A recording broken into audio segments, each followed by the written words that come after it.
All right, let's talk a little Miami Dolphins football. ALAiN POUPART, baby. He has the Sports Grill Miami Dolphins Insider Report. We do that next. Let's get ready to talk Dolphins football. It's the Sports Grill Miami Dolphins Report with Sports Illustrated's ALAiN POUPART. With locations throughout South Florida. Check out our sponsored locations in Miami on Bird Road and 114th and in Miami Lakes in the Ryan Oaks Plaza. Here's Miami Dolphins insider ALAiN POUPART. Rock, there he is. The man, the myth, the legend that is ALAiN POUPART, always rocking the Expos hat, which is a beautiful thing. All right. So you think has a chance today against Alabama? Okay. All right. I really hope so, because it'd be nice. I mean, I was here in the 80s. In the 80s when was kicking ass every year, and I long for those days, but I just don't see it. Yeah, no, but it would be amazing. Wow, it would be one of the great stories of all time. It would make me feel, I was saying earlier, it would make me feel a little like 83, even though it's not a championship game. But that's what I felt like when they won that thing, and I'm going crazy. And it's like, wow, they beat Nebraska. And I think if you ever want to get back on the map again and be a national power, you better at least have a really good performance today and try to keep it close. Because that's what that's all I'm looking forward to today, ALAiN. I don't expect them to win, but man, somehow if you can keep it competitive, I'd be proud of the Canes. Actually, at this point, that would be progress in my eyes. Maybe some crazy fans think, oh, you got to win or nothing, but I would call that progress.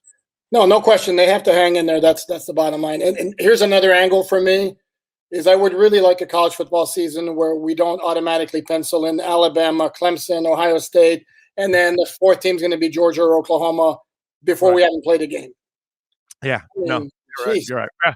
Yeah, but the NILs are they're gonna maintain that, man, because those. I mean, look at Ohio State. They got a kid that's a backup getting a $1 million deal. I mean, that's that's going to be the case, then the powerhouses are going to get even more powerful when it's all said and done, man. So it's nuts. I want to ask you something interesting here. Who's going to be the best player on the offensive line for the Miami Dolphins in the 2021 season? Robert Hunt. I say that without hesitation. Why? Physical. Well, yeah, I was getting to that, Big O. Physical skills. You saw flashes last year at right tackle where he just looks like an NFL big-time offensive lineman. I think maybe at the start, let's say the first 3 or 4 weeks, Jesse Davis may be your most solid offensive lineman, but he doesn't have the physical gifts that Robert Hunt has. Robert Hunt can move. He's big, got a little bit of nasty in him. So you put those factors together, I think it's pretty clear also. I don't think there's a close second when I say Robert Hunt's the one with the most, the potential to be the best offensive lineman on that line in 2021. Does he end up at guard, or is this a guy that gradually ends up improving and they move him to the outside? Dude, they could have kept him at right tackle this year, and he would have been just fine. He was not a problem at right tackle last year in any way, shape, or form. He was the least of the Dolphins' concerns on that offensive line. They moved him at right guard because I think, and this isn't just me talking, like every draft analyst you spoke to before the 2020 draft, it was an agreement that guy could be a really solid right tackle. He could be an elite guard. So that's what the Dolphins obviously agreed with that assessment, moved him inside, and there's no reason to move him back. The only reason they move him back is if somehow Jesse Davis gets injured and they decide that Liam Eichenberg isn't ready to handle the right tackle spot, that Eichenberg's better at guard for the time being. And I say only injury with Jesse Davis because I have no concerns about Jesse Davis being able to do a solid job. Maybe not elite, but he's going to do a solid job. But if something happens to him, then obviously there's a situation that needs to be resolved. And the two options are you put Eichenberg in there or you slide back Hunt back to right tackle. But I think the preference clearly would be to keep him at right guard. Barry Jackson interviewed my boy Matt Williamson. I've known Matt for a long time, like 20 years. He's a really good dude and knows his stuff. he had an interesting point where he thinks Hunt will end up as the right tackle and Eichenberg will end up as the guard. And because he thinks that Eichenberg can be a solid tackle, but, the short arms, he might end up being a better guard in long term than tackle. You see anything in that? Do you agree? Is there any part of you that agrees with Matt Williamson that in the end there could be a switch with those two guys? Well, to me, that would indicate a failure from Eichenberg more so than anything about Hunt. And again, I like to ask questions. If that was going to be the long range plan, Jesse Davis can play right guard perfectly fine. In fact, he might be better at right guard than he is at right tackle. So if that was a long range view, why wouldn't you just have Jesse Davis playing right guard now and keep Hunt at right tackle so he does not going back and forth. So no, I respect Matt Williamson. I read the piece. I didn't have major objections with practically anything that was said. That particular part, I didn't really agree with it. I have a theory. Why there's a new one. I have, yeah, right. But I think it's logical, my brother. Drew Brees, when you watch him and you watch the philosophy of the New Orleans Saints on the offensive line, they really never went after elite tackles. That wasn't really their thing. They had guys that were pretty damn good. Once in a while, they'd have a really good one. But more often than not, they were elite at guard and center, because the most important thing is for that pocket to never crumble for a guy like Drew Brees, because he's a shorter guy. So once you disrupt the middle of that pocket, it really takes the shorter quarterback out of the mix, and the passing lanes get all disrupted. You just gave us the answer. Robert Hunt is your best lineman. We need to put our best people in the middle of the line first and foremost, so we make sure that young man has the pocket that he needs every single time he drops back. And I think that's what it is early on. Early on, they're trying to put their best in the middle, and the kid on the left side, he excels at pass protection, not run. So now I think they're trying to form the best three-man front there for Tua at the moment. Once Eichenberg, if he ever moves to guard, builds up the strength, the experience to play guard, and then Jesse Davis, maybe he's not as healthy to deal in a phone booth at this moment. Maybe those kind of guys, I think that switch will end up happening eventually. But at the time being, they probably felt the most important thing is to try to keep the middle intact as much as possible for Tua. Agree? Disagree? Or am I just going Oliver Stone? Well, then there's nothing wrong with going Oliver Stone. You make some valid points. I will tell you this though, because you kind of poo-poo the Saints tackles. Terran Armstead's a pretty damn good tackle. And where did they draft him? Out of Arkansas Pine Bluff, and it was like in the 5th round. My point is, they didn't draft in the 1st round like, oh, let's go get a tackle that we can't miss on. That they've never put like priority on tackle. Oh, we got to go sign a franchise tackle. We got to draft them in the 1st round. They've developed them, and like Terran Armstead, he came out of freaking nowhere. You and I saw him because he was at, I believe he was one of the guys that went from the East-West to the Senior Bowl, if I'm correct. He had a great East-West and then went to the Senior Bowl, and his name just exploded after that. But that's my point. Look where they picked Terran Armstead. He turned into a hell of a player, but it wasn't like you planned it that way. You know what I'm saying? But if you look at the middle of the line, they were always Studley there, always. Okay, but here's one flaw with your argument, or one little nick I can put in it. If that's the case, and there's validity to it, no question. If that's the case, then why did the Dolphins force the pick of Austin Jackson 18th last year? Remember, they had picked Tua 5th already, so obviously at that time you can assume that the vision was Tua was going to be the long-term quarterback.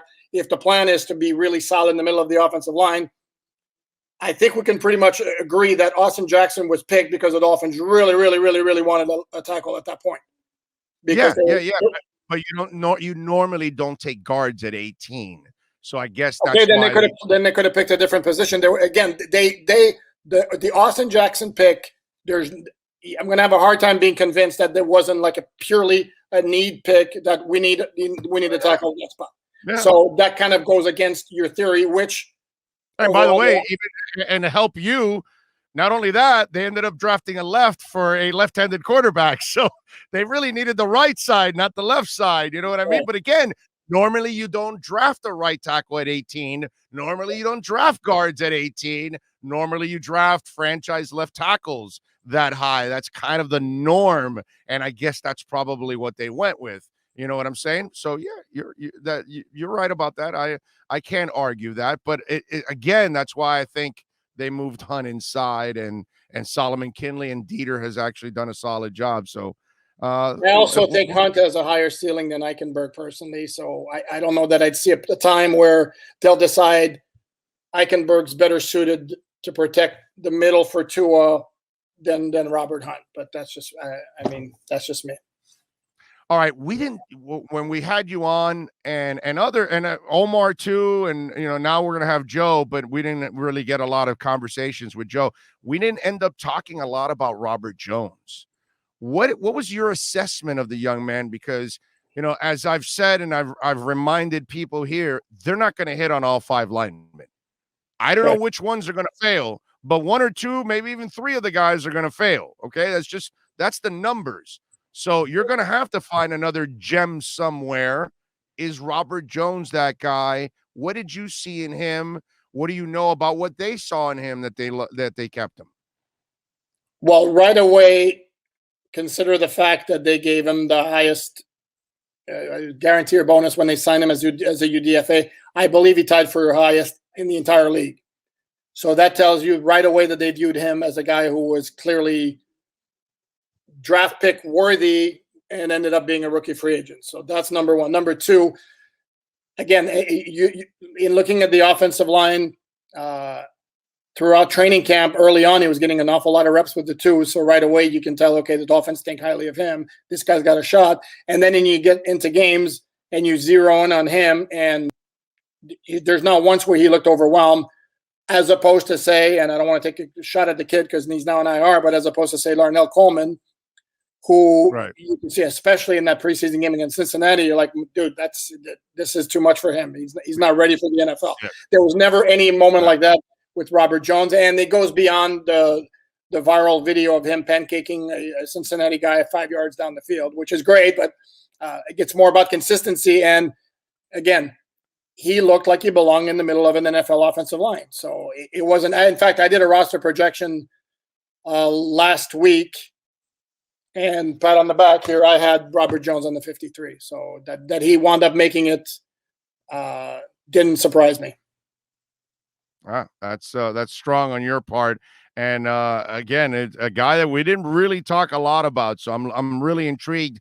Is he a guy that you look at as for sure guard because he has tackle ability too? And as you know, this team loves you even more. If you're multiple, you can hang around a while. If you only do one thing, your days are numbered here with the Dolphins. It's just kind of the way it is.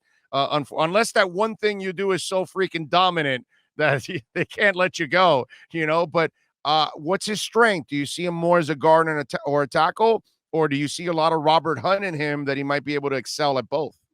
No, I don't see a tackle at all, though. He doesn't look like a tackle in the least. He's kind of like, I was about to say short, and the guy's like 6'4", 300. So, I mean, there's nothing short about him. But, I mean, prototypically speaking, yeah, he looks like a guard. I don't believe he has center in his background.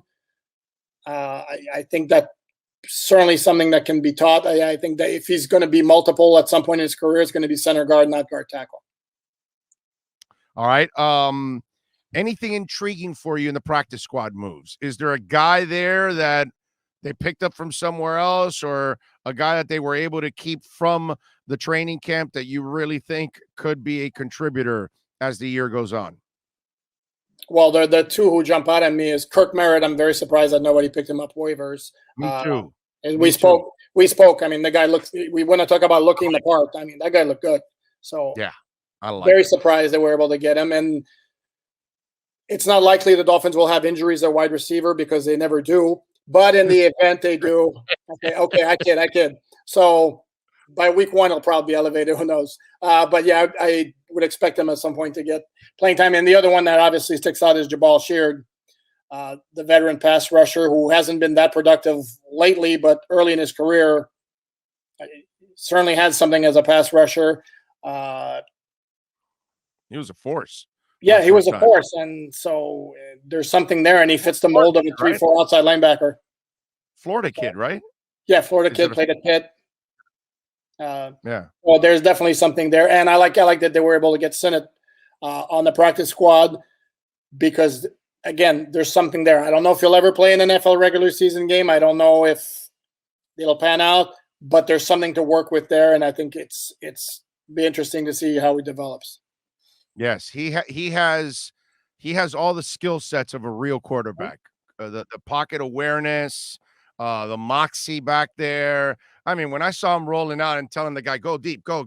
I mean, that's cojones this size, because young guys are just deer in headlights and they're looking, oh my God, am I going to get killed out here in the open field? Let me get rid of the football. And this kid was a calm, cool customer.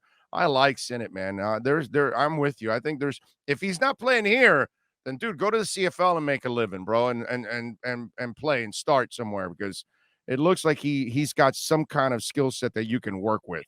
Got a live arm too. Yeah, definitely. Yeah. Does Hunter Long get enough playing time this year to develop? Because like Dieter was stuck in that zone last year, where they went with a whole bunch of guys and he didn't really get a lot of playing time to develop at all.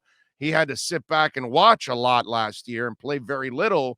And so Hunter Long now, and you know this coach, he puts you on the field if you can win. If you can't help me win, you get the hell off the field.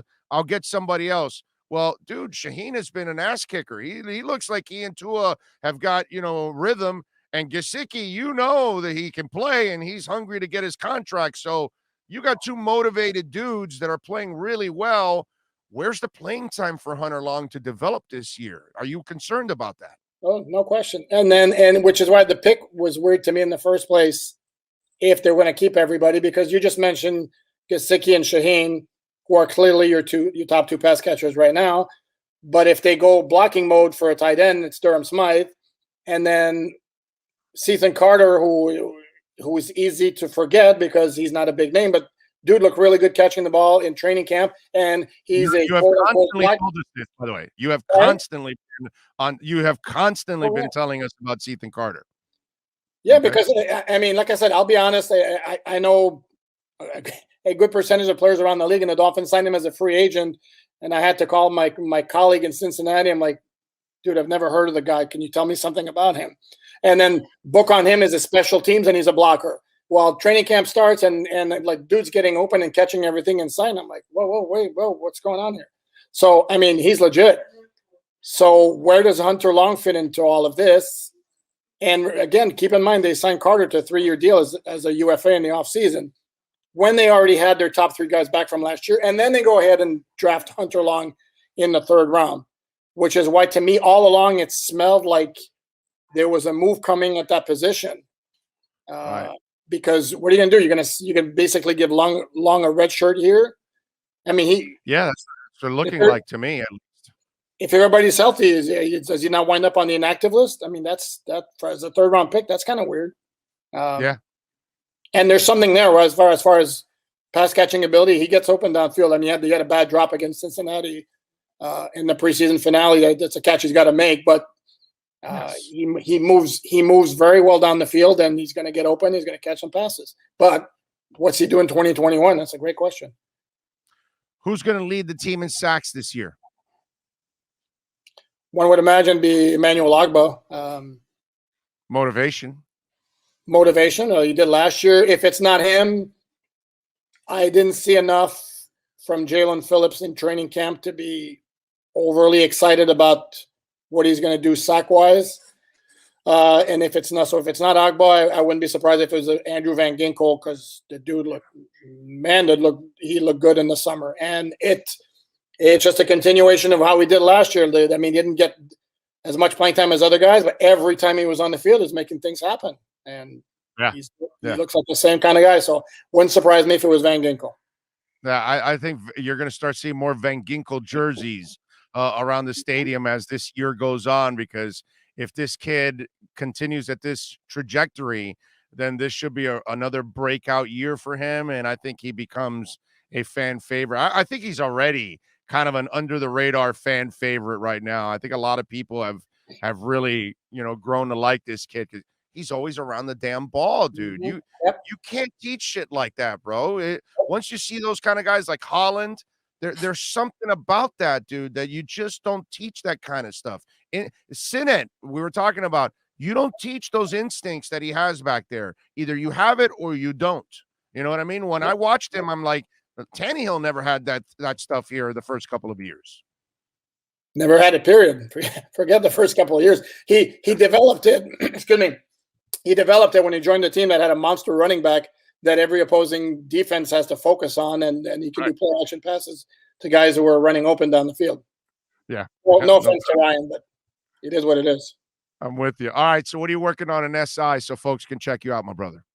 Well, it's funny you should mention, because I did something yesterday on the guys who really shined in training camp and how that projects into the regular season. And Andrew Van Ginkel was one of the players I mentioned near the top. And another one I mentioned was Matt Collins, who was just, the guy was amazing in training camp. We always know he's a good special teams player, but as a receiver, he just caught everything in sight and made a lot of plays. So may have played himself into a role on offense, even though they do have an awful lot of bodies at that position.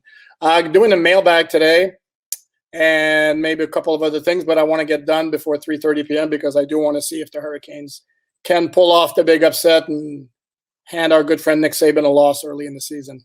That would be sweet if that could. I mean, wow, it'd be awesome. Yep. I would love a big giant bottle of kale pectate to park itself right next to Nick Saban. And that would, I would love to see him just with that constipated look on his face towards the end, and he's throwing his headphones down. That would be freaking amazing. That would be awesome. Don't think it's going to happen, but it would be amazing. It's okay to dream, right? Yes, it is. Follow him on Twitter at POUPART NFL. And, of course, make sure it's the Sports Grill Miami Dolphins Insider Report. Well, guess what? Next week, 2 hours prior to kickoff, we're going to be live at Sports Grill in Miami Lakes doing our pregame show and getting you ready for the Dolphins and the Patriots. And will you be coming by? I just might do that. There you go. So you might get an appearance from ALAiN Poupart in the first hour of the show, right? It'll be the first hour of the show. Probably very early in the show, and then it's very early. Then he's got to get back to the house to take notes and do everything he's got to do, like a responsible reporter that he is. ALAiN, as always, my brother, thank you. Enjoy the college football this weekend, my friend. And the Expos will live on forever. Absolutely. Thanks, Big O. You got it. This has been the Sports Grill Miami Dolphins Insider Report with ALAiN Poupart, exclusively on the Big O Radio Show. Make sure you subscribe to the podcast and never miss a report. Search Big O Radio Show on most platforms. Visit Sports Grill and our sponsored locations in Miami on Bird Road and 114th, and in Miami Lakes in the Ryan Oaks Plaza.